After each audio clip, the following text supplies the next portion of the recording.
신약성경 283쪽, 284쪽 어간에 있습니다. 고린도전서 15장 50절에서 58절까지의 말씀, 우리 첫 절과 마지막 절 다 같이 함께 읽으시고 나머지 절 좌우로 나누어 윤독합니다. 50절 같이 있습니다. 형제들아, 내가 이것을 말하노니 혈과 육은 하나님의 나라를 이어받을 수 없고 또한 썩는 것은 썩지 아니하는 것을 유업으로 받지 못하느니라.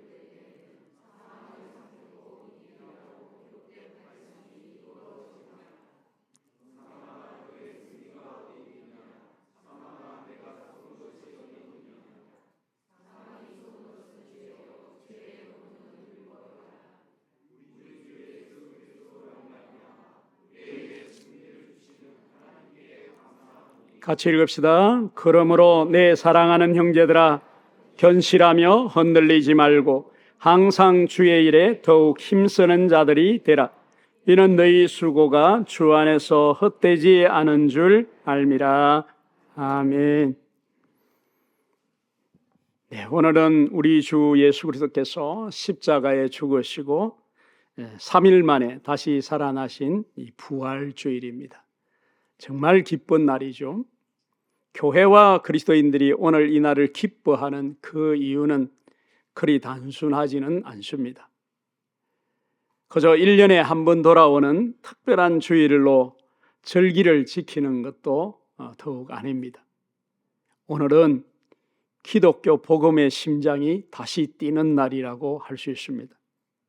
오늘은 기독교 신앙이 무엇인지를 가장 극명하게, 가장 분명하게 드러내는 날이라고 할 수 있습니다. 오늘은 죽음보다 생명이 강하다라고 하는 이 사실, 절망보다 소망이 강하다라고 하는 것, 무덤보다 우리 하나님의 약속이 얼마나 강한지를 교회가 다시 고백하는 날이라고 할 수 있습니다. 그러므로 이 부활주일은 우리에게 묻죠. 너는 부활을 믿고 있느냐고. 여러분은 부활을 믿고 계십니까? 정말 믿으십니까?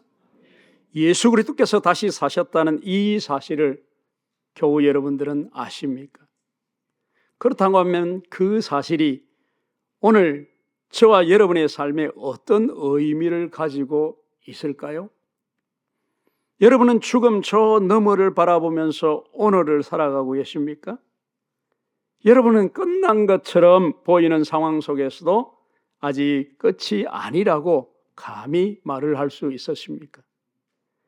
여러분은 눈에 보이는 결과가 없어도 주 안에서 한 수고는 결코 헛되지 않다라고 믿고 이 인생의 길을 걸어가고 계십니까?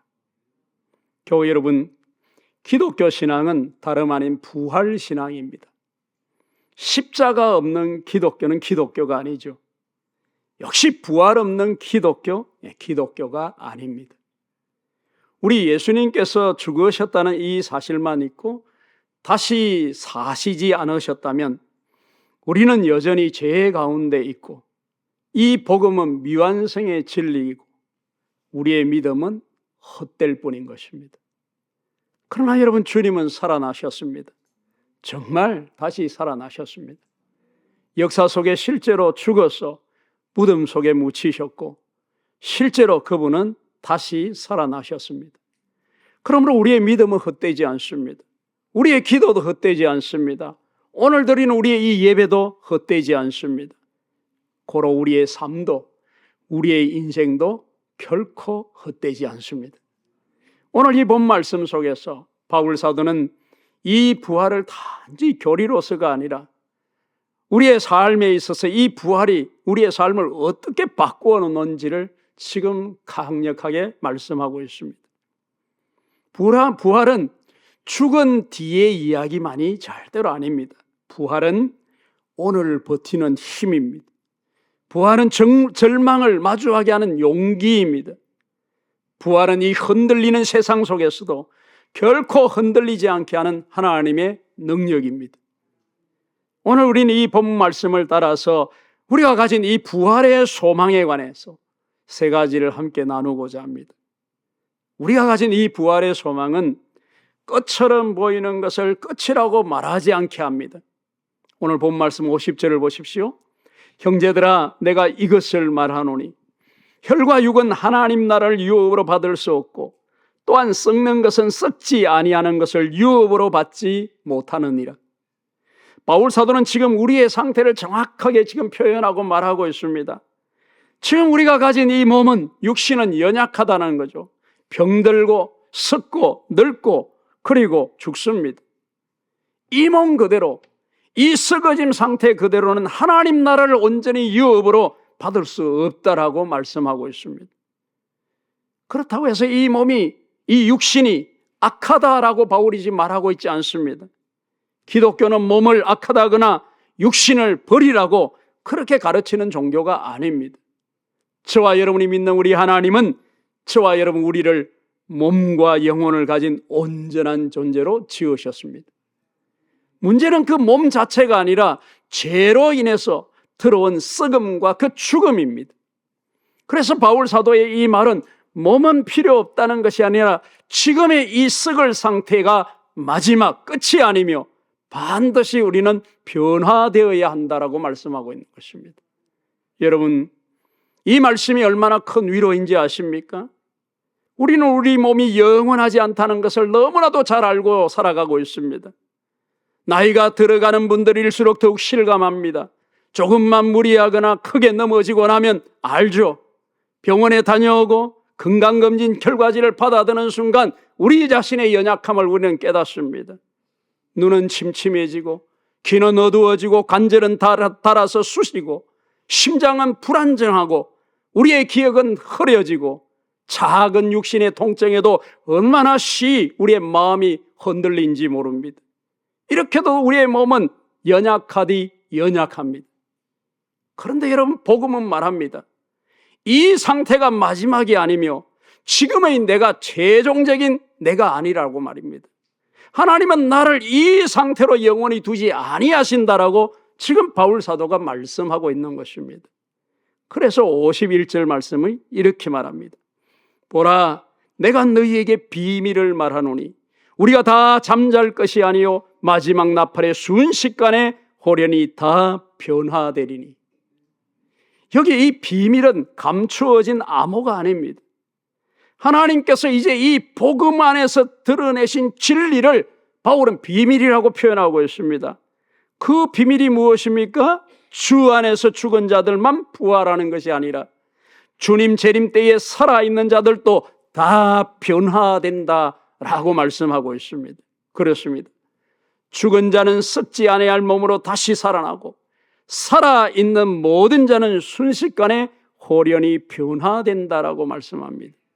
그러므로 주 안에서는 죽은 자도 산 자도 소망이 있는 것입니다. 죽은 자는 버려진 것이 아니고 살아있는 자는 지금 이 상태로 고정되는 것도 아니라는 말씀이죠. 모든 성도가 예수 그리스도 안에서 영화로운 몸을 입게 되는 것입니다. 바울 사도는 이 변화를 설명하면서 아주 강한 표현, 강한 말을 씁니다. 순식간에 호련히라고 하는 단어를 쓰고 있습니다. 말 그대로 눈 깜짝할 사이라는 말이죠. 하나님의 능력은 우리의 상상을 초월하고 뛰어넘습니다. 우리는 늘 이 세상에서 천천히 변하는 것에 익숙합니다.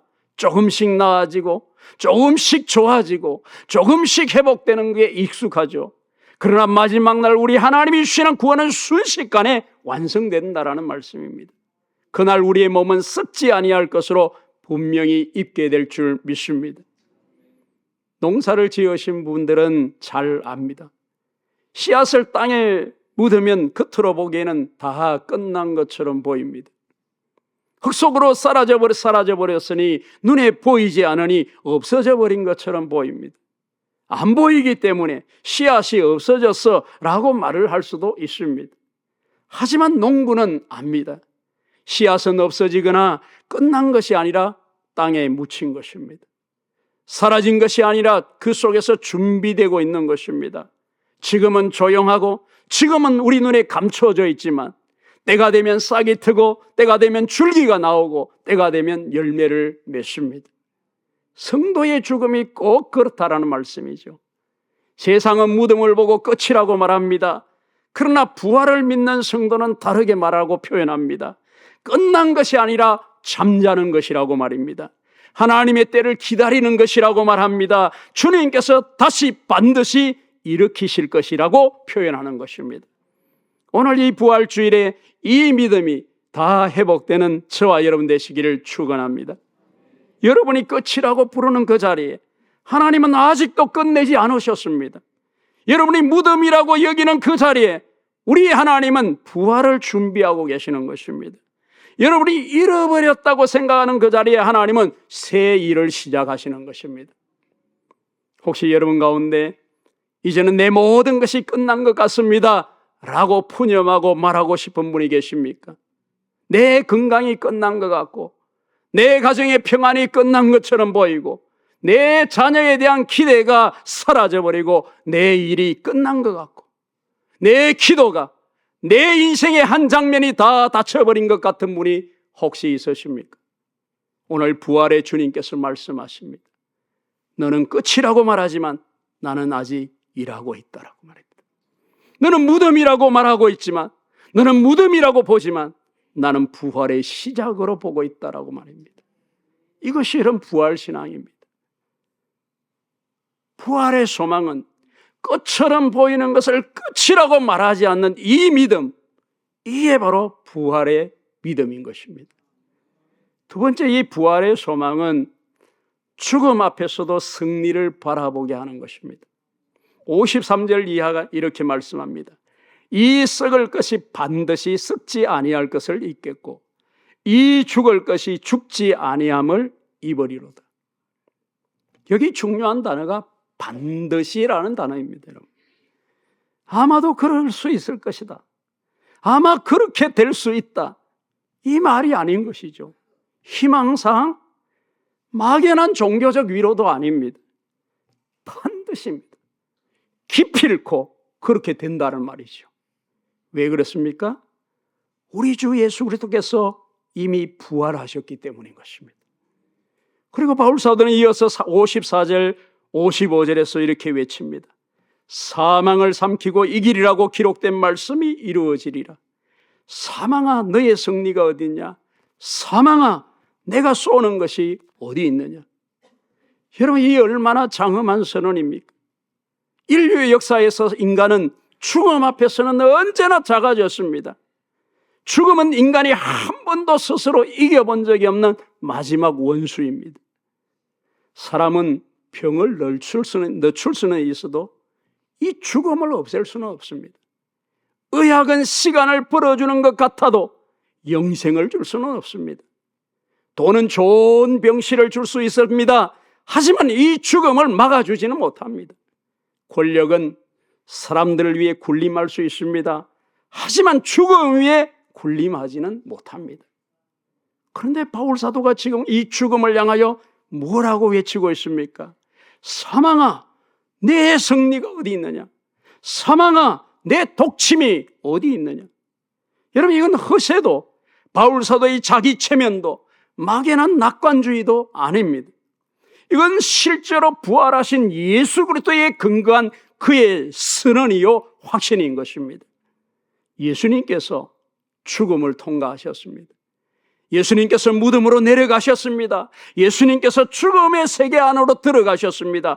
그런데 그 죽음이 예수님을 붙잡아 두지 못했습니다. 그 무덤이 그분을 가두지 못했습니다.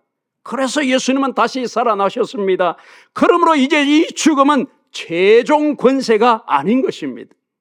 성도 여러분, 우리는 여전히 이 죽음을 두려워합니다. 이런 믿음이 있어도 두렵습니다. 믿음이 있어도 질병과 몸의 통증은 무서운 것입니다.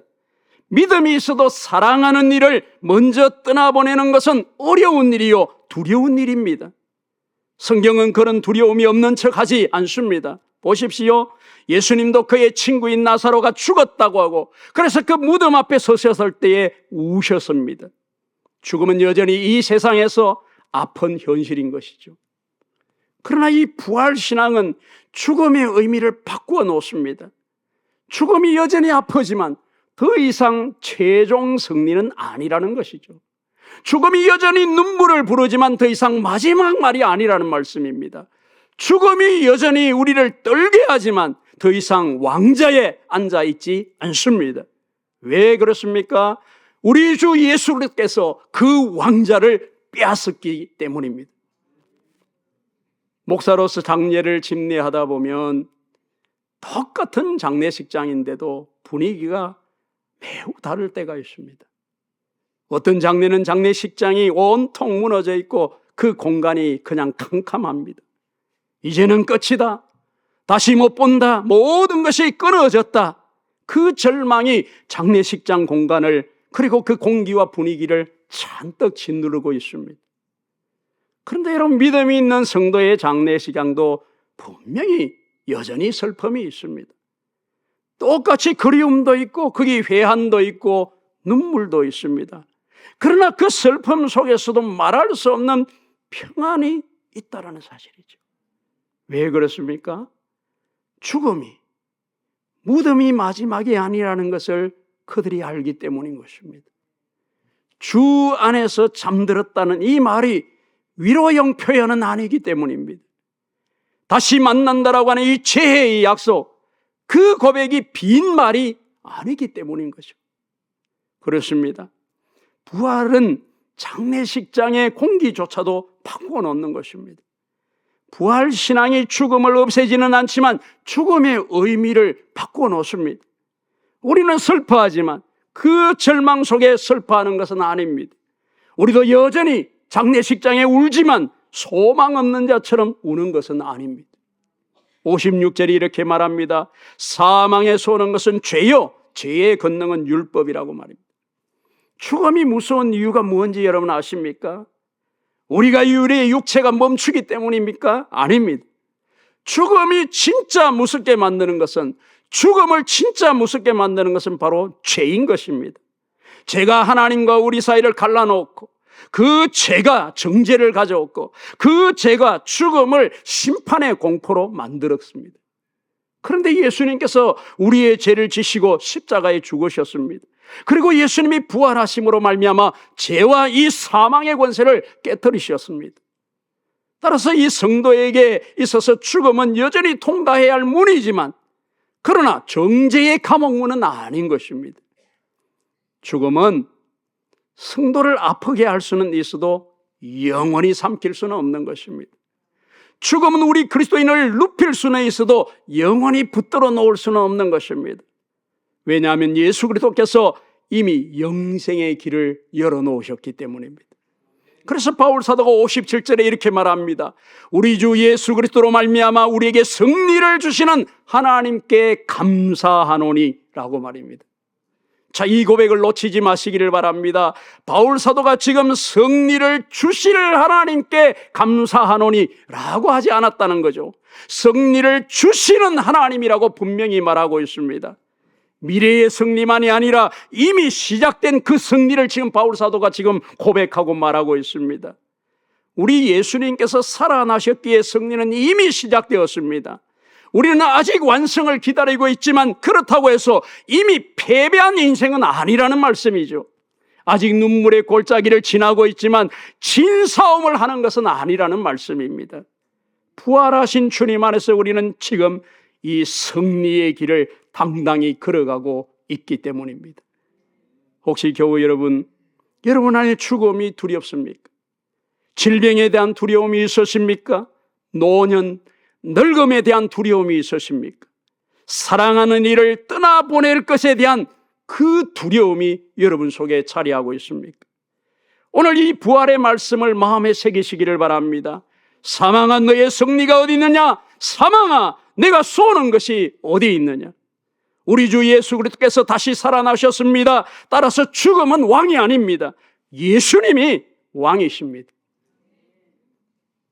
세 번째 부활의 소망은 오늘의 수고를 헛되지 않게 합니다. 바울 사도가 이제 58절에서 결론을 내립니다. 그러므로 내 사랑하는 형제들아, 견실하며 흔들리지 말고 항상 주의 일에 더욱 힘쓰는 자들이 되라. 이는 너희 수고가 주 안에서 헛되지 않은 줄 알미라. 여기서도 중요한 단어가 있습니다. 그럼 바로 시작하는 단어 그러므로입니다. 예수님께서 다시 살아나셨다고 한다면, 부활이 정말 사실이라고 한다면, 우리도 장차 부활할 것이 매우 확실하고 분명하다면 이런 의미입니다. 이제 우리의 삶은 그래서 달라져야 한다라고 바울 사도가 말하는 것입니다. 여러분, 부활신앙은 현실 도피가 아닙니다. 어차피 나중에 천국 갈 텐데 뭐 지금 대충 신앙생활하고 살지. 여러분, 이건 부활신앙이 아닙니다. 오히려 부활을 믿는 사람은 오늘을 더 진지하게 살아가는 거죠. 오늘의 이 예배가 귀하게 여겨지고요, 오늘의 순종을 더 무겁게 여기고, 오늘의 눈물을 헛되이 여기지 아니하고 오늘의 수고를 더 소중히 다루게 되는 것입니다. 왜 그렇습니까? 그 모든 수고가 헛되지 않기 때문인 거죠. 여러분 보십시오. 세상에는 헛수고처럼 보이는 일들이 우리 가운데 참으로 많습니다. 기도를 그렇게 했는데도 금방 달라지는 것이 없습니다. 봉사하고 섬겼는데 아무도 알아주지 않고 내게 남은 것은 오해와 피곤함 뿐입니다. 사랑했는데 상처만 남고요, 기다리고 참았는데 상황은 더 나빠집니다. 자녀를 위해 눈물로 그렇게 기도했는데 여전히 멀리 가 있습니다. 이럴 때 우리 사람은 어떻습니까? 쉽게 낙심합니다. 내가 왜 이렇게까지 해야지? 이렇게 하는 내가 무슨 의미가 있나? 달라지는 게 없는데 계속 일을 해야 하나? 아무도 알아주는 이 없는데 왜 내가 견뎌야 하지? 여러분, 이런 생각이 불쑥불쑥 우리 속을 엄습합니다. 그런데 여러분, 바울 사도의 말을 들으십시오. 부활이 있기에 헛되지 않습니다. 하나님의 나라가 실제이기 때문에 헛되지 않다라고 말합니다. 예수 그리스도께서 살아계시기 때문에 헛되지 않습니다. 마지막 그날이 반드시 있기 때문에 결코 헛되지 않습니다. 사랑하는 교우 여러분, 주 안에서 하는 수고는 사람의 평가로 끝나지 않습니다. 사람이 알아주지느냐, 그 결과가 빨리 나오느냐, 박수와 갈채를 받느냐, 그것이 전부가 아니라는 말씀이죠. 우리 주님이 아십니다. 우리 주님이 기억하시고, 우리 주님이 보시고, 우리 주님이 갚아주시는 것입니다. 주 안에서 수고한 결과는 결코 사라지지 않습니다. 가정에서 오래 참아낸 인내도 헛되지 않습니다. 자녀를 위해 흘린 그 기도의 눈물도 결코 헛되지 않습니다. 병든 몸을 이끌고 지킨 그 예배 자리도 헛되지 않습니다. 아무도 보지 않는 자리에서의 그 섬김도 헛되지 않습니다. 정직하게 살다가 손해본 것 같아도 여러분, 그건 헛되지 않습니다. 말씀을 붙들고 버틴 그 시간도 결단코 헛되지 않습니다. 기도하다가 지쳐 주저앉은 같은 그 시간도 헛되지 않습니다. 진실로 회개하고 다시 일어난 그 눈물도 주 앞에서 헛되지 않습니다. 다 헛되지 않습니다. 어떤 어머니가 자녀를 위해서 오랫동안 기도했습니다. 그 몇 달이 아니라 몇 년이 되었습니다. 자녀는 교회를 떠났고 신앙을 떠나 방황했고 마음의 문까지 닫았습니다. 어머니는 눈물로 기도했습니다. 새벽마다 기도했습니다. 그러나 아무런 변화가 없었습니다. 오히려 더 멀어지는 것처럼 보였습니다. 이 모습을 잘 아는 주변의 사람들이 한다는 말이, 이제는 마음을 접고 그만 내려놓으시죠. 그렇게 기도해도 안 되는데 그만큼 했으면 충분히 한 것 아닙니까? 그런데 그 어머니가 이렇게 말했습니다. 나는 지금 결과를 다 보지 못할 뿐 내 기도가 헛되다고 믿지 않습니다. 여러분, 이게 부활신앙입니다. 부활신앙은 죽음 후에 관한 지식만이 아닙니다. 오늘 당장 보이지 않아도 주 안에서 행한 것이 결코 사라지지 않는다는 이 믿음 말입니다. 하나님께서 마지막에 결론을 서실 것을 아는 그 믿음입니다. 그래서 부활을 믿는 사람은 중간에서 주저앉지 않습니다. 지금 안 보인다고 포기하지도 않습니다. 왜냐하면 늘 언제나 마지막 결론은 우리 하나님께 있기 때문입니다. 그러므로 바울 사도가 말합니다. 견실하며 흔들리지 말고 항상 주의 일에 힘쓰는 자가 되라고 말입니다. 왜 흔들리지 말아야 합니까? 주님이 살아계시기 때문입니다. 왜 계속 힘써야 합니까? 주 안에서 한 우리들의 그 수고가 결코 헛되지 않기 때문입니다. 이제 부활을 소망하며 사는 것이 무엇인지를 다시 한번 정리하도록 하십시다. 첫째, 절망에게 마지막 말을 하게 두지 않는 것입니다. 우리 성도도 세상을 살아갈 때 절망의 그림자가 엄습하고 만납니다. 그래서 낙심도 하고 그래서 눈물도 흘립니다. 그러나 성도된 그리스도인은 절망에게 마지막 선언권을 결코 주지 않습니다. 세상은 쉽게 단정하고 말하죠. 끝났다고, 망했다고, 안 된다고, 소망 없다고 말입니다. 하지만 부활을 믿는 사람들은 말합니다. 예수 그리스도께서 살아나셨다고. 그러므로 아직 끝난 것이 아니다라고 말입니다. 교우 여러분, 이 고백을 놓지 않기를 바랍니다. 두 번째, 죽음을 두려움의 왕자에서 끌어내리는 것입니다. 죽음은 여전히 우리 믿는 사람들에게도 무서운 존재입니다. 하지만 죽음은 더 이상 우리의 왕이 아닙니다. 예수님만이 우리의 왕이십니다. 죽음은 우리를 아프게 할 수 있지만 주님 손에서 빼앗을 수는 없다는 사실입니다. 죽음은 우리를 울게 할 수는 있지만 영원히 우리를 삼킬 수 없습니다. 성도된 저와 여러분, 우리는 죽음을 모른 척하는 사람이 아니라 죽음 그 너머를 아는 사람들인 것입니다. 세 번째, 오늘의 순종을 영원과 연결시키며 사는 것이 부활 소망입니다. 미래의 부활을 진짜 믿는 사람은 오늘의 삶을 절대로 가볍게 여기지 않습니다. 오늘의 이 예배, 오늘의 이 기도, 오늘의 이 회개, 오늘의 이 섬김, 오늘의 이 인내가 영원과 연결되어 있음을 잘 알기 때문인 것이죠.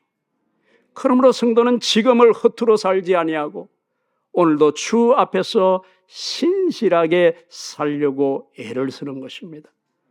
왜냐하면 주 안에서의 수고는 결코 헛되지 않기 때문입니다.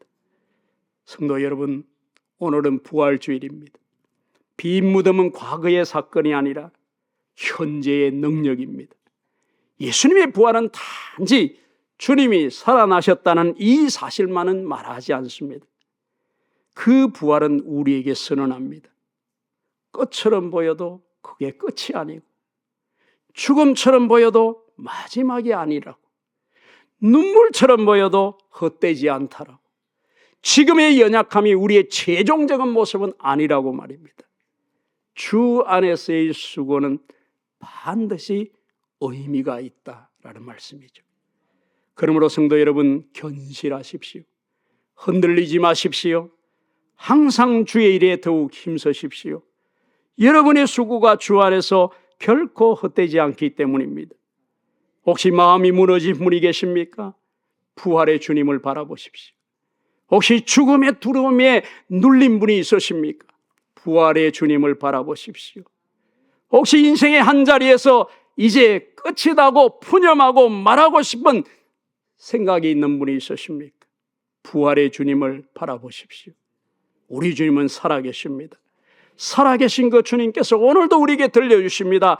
나는 부활이요 생명이니 나를 믿는 자는 죽어도 살겠고 말입니다. 그날은 반드시 옵니다. 마지막 나팔이 울릴 날이 옵니다. 죽은 자가 다시 살아날 날이 옵니다. 썩을 것이 썩지 아니함을 입을 날이 옵니다. 죽을 것이 죽지 아니함을 입을 날이 오는 것입니다. 바로 그날 우리는 외치게 될 고 고백하게 될 것입니다. 사망아, 너의 승리가 어디 있느냐? 사망아, 내가 쏘는 것이 어디 있느냐? 우리 주 예수 그리스도로 말미암아 우리에게 이 승리를 주시는 하나님께 감사와 찬양과 영광을 돌려드리십시다. 오늘 이 부활주의를 통해서 이 부활 소망으로 살아가는 저와 여러분 되시기를 주의 이름으로 축원합니다. 이제 말씀을 기억하며 함께 기도하도록 하십시다. 이 부활주일, 죽음 저 너머의 삶만이 아니라 오늘 살아가는 우리가 이 부활 소망을 가지고 살아가야 합니다. 오늘 이 말씀을 기억하며 우리 결단하도록 하십시다. 같이 기도합니다. 자비로우신 아버지 하나님, 살아계신 하나님 아버지, 부활주일 아침에 우리를 이 예배의 자리로 불러주시고 예수 그리스도의 부활을 다시 듣게 하시며 믿게 하시니 감사합니다. 주님, 우리는 너무 자주 눈에 보이는 것만 보고 살아갑니다. 상황이 막히면 끝이라고 말하고, 기도가 더디면 낙심하고, 몸이 약해지면 두려워하고, 문제가 길어지면 절망합니다. 우리 안에 있는 이 두려움, 이 불신, 이 낙심을 용서하여 주시옵소서. 주님, 오늘 다시 믿습니다. 우리 주님 예수 그리스도께서 다시 참으로 살아나셨음을 믿습니다. 주님의 부활이 우리의 부활의 첫 열매가 되심을 믿습니다. 마지막 나팔을 울릴 때에 죽은 자도 살아나고 살아나 있는 자도 순식간에 변화될 것을 믿습니다. 자비하신 아버지 하나님, 이 부활의 소망이 우리의 머릿속 지식으로만 머물지 않게 하여 주옵시고 오늘의 우리를 바꾸게 하여 주시옵소서. 우리 각 사람의 마음속에 무거운 짐을 하시는 주님, 이 시간 병으로 낙심한 심령들을 위로하여 주시고, 가정의 문제로 무너진 심령들을 붙들어 주시옵시고, 자녀의 문제로 눈물을 흘리는 부모들을 기억하여 주시옵소서. 사랑하는 이를 떠나보내고 여전히 그리움 속에 사는 성도들에게 부활의 이 소망으로 위로하여 주시옵소서. 오랫동안 기도했지만 아직 응답을 보지 못해 지친 심령 위에 너희 수고가 주 안에서 떼지 않았다라는 이 말씀이 새 힘이 되게 하여 주시옵소서. 우리 땅끝 교회가 부활 신앙 위에 굳게 서기를 소망합니다. 자비하신 아버지 하나님, 다음 대의 부활을 증언하는 공동체가 되게 하여 주시옵시고, 부활을 믿기에 뜨겁게 예배하고 더 신실하게 믿으며 끝까지 주님을 사랑하는 교회로 세워지게 하여 주시옵소서. 견실한 믿음을 우리에게 허락하여 주시옵소서. 흔들리지 않는 이 믿음 더하여 주시옵시고, 항상 주의 일에 힘쓰는 그 열심 우리에게 허락하여 주시옵소서. 주 예수님의 이름으로 기도하옵나이다. 아멘.